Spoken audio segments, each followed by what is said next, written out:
agradecer mucho su asistencia a la cátedra. Vamos a tener al profesor José Fernando Saldarriaga, pero queríamos hacerles la claridad. El momento en el que estamos viendo esta película, el momento de la cátedra, es un momento de reflexión sobre el acto creativo.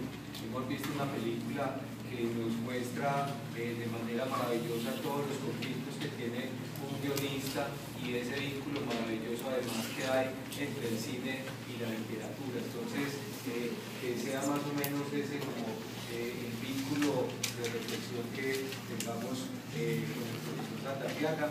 Entonces, pasamos a escucharlo a él y luego a establecer un pequeño conversatorio con el profesor. Muchas gracias. Primero que todo, pues agradecerles a los profesores, a Fernando, por invitarme a este ejercicio reflexivo, ¿no? A ver, hay varias cosas. Yo quiero aclarar que yo la película no la había visto, apenas hoy tuve la oportunidad de verla con ustedes. O sea que estoy en iguales condiciones frente a la percepción de ustedes de la película. Entonces quiero aclarar esa parte. Varios asuntos. En la perspectiva que plantea el colega del cine y la literatura, hay varios asuntos de orden, digamos así, semiótico, ¿no? Cuando uno ve una película, por ejemplo, que está relacionada con algún texto literario, pues no es lo mismo, ¿no? No es lo mismo, o sea, no es lo mismo cuando una obra literaria se lleva al cine, pues ya deja de ser el texto, ya pasa a otras formas, ¿no? A otros signos. Es decir, en la literatura el signo es literario, digamos así, estático. En el cine el signo es el movimiento. Entonces es muy difícil decir que es lo mismo el libro, ¿no? Entonces ahí se plantea una gran diferencia. Cuando la obra es llevada al cine ya es exactamente otra cosa. Ya el sujeto, digámoslo así, el que escribe la obra prácticamente desaparece, ¿no? Y esa es la virtud de hacer esa operación. Y ocurren muchas cosas. A veces el texto es muy bueno y la película es muy mala, pero o a veces todo lo contrario. A veces un texto literario es muy malo y cuando se pasa la película al movimiento es bueno. Entonces son cosas totalmente muy relativas. Entonces es muy importante también pues, hacer esta aclaración. Lo que sí es claro entender es que el cine construye su propia gramática literaria. Me parece que en la película es muy bonita en ese sentido. O sea, una cosa es la literatura llevada al cine y otra cosa es el cine como literatura. Como literatura. Son cosas muy distintas. Se hace referencia un poco a lo que planteaba al principio, que cuando la obra se lleva al cine ya es totalmente otra cosa. Entonces, han visto seguramente la diferencia cuando uno lee el texto de La Rosa, el texto de Humberto Eco, cuando uno la ve en el cine, es exactamente otra cosa. Porque la literatura se encarga de ciertos detalles y a veces el cine en esos pequeños detalles es solamente rápido, naturalmente rápido. Entonces es muy difícil y es una discusión totalmente que no tiene sentido. Pero lo que sí hay que aclarar es que ya el cine construye su propia literatura, su propia forma de narrar las cosas. En ese sentido la película es muy importante. La película juega con los tiempos, juega con los personajes.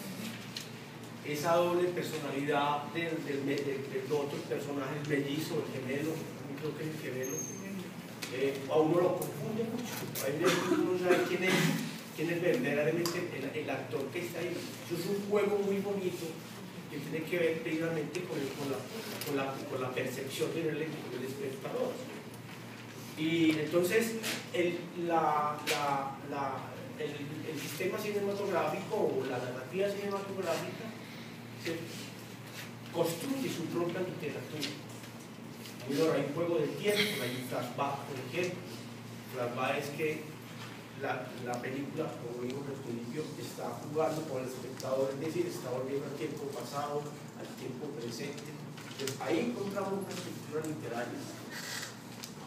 El otro aspecto de la película del cine es que son características que tienen que ver con las emociones. Por eso es tan difícil a veces hablar de una película, porque todo el mundo la ve de forma distinta.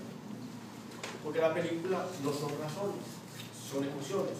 Mira lo último, en la película casi un 80% hay un juego de tiempo, de espacio, de pasiones, ¿sí? Y a lo último, en la película empieza a jugar un poco el suspenso, que es lo que agarra el espectador, y que hay una característica muy propia del cine norteamericano.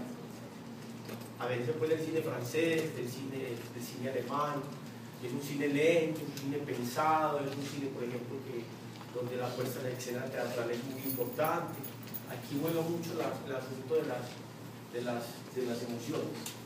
Entonces, sí quería como plantear esa diferencia en esta película. Otro aspecto importante que también quiero resaltar es que la película plantea las formas de ver el mundo, ¿no? Vemos ahí un conflicto algo muy interesante en la medida que hay un personaje que tiene todo un mundo de la vida, que es el que colecciona las orquídeas, el campesino, que tiene todo un conocimiento y no es una persona preparada, sino que tiene un conocimiento del mundo de la vida, por todas las circunstancias, pues como la manera de la película. Está la escritora, que trata de hacer una especie de ejercicio científico para tratar de descubrir cuál es la dinámica o el asunto de las orquídeas. Y está el personaje, el guionista, que quiere vender su guion para hacer una película. Entonces miren que son dos concepciones totalmente distintas sobre una sola intencionalidad, ¿cierto? Que es el asunto de descubrir qué son las orquídeas. Entonces son tres puntos de vista totalmente distintos que se cruzan en la realidad de la película. El primer punto de vista es un punto de vista de un saber, como dije ahora, un mundo filosófico, un mundo de la vida, para usar el término de Husserl. El segundo es un elemento científico, ¿no? Trata de investigar un poco, es el ejercicio como la escritora que intenta volverlo científico, una cuestión literaria. En ese segundo aspecto yo creo que es muy importante destacar lo que dice Deleuze a propósito de qué es la filosofía. Dice que la ciencia es una referencia, la filosofía es un plano, es decir, es un plano que no tiene territorio, que a mí me da mucha dificultad pronunciar este concepto, ¿cómo es? Se desterritorializa, así como lo digo. Sí. Entonces, la película juega con esos escenarios. El cine no es un territorio, el cine son territorios. Ahí no juega lo objetivo y lo subjetivo. Ahí juegan los territorios de las pasiones, de las emociones. Por eso, la parte científica ahí se disuelve y pasa a la parte de las emociones. Miren que la película termina, bueno, hay unos comienzos, hay un punto de partida, pero no sabemos cómo va a ser el punto de llegada.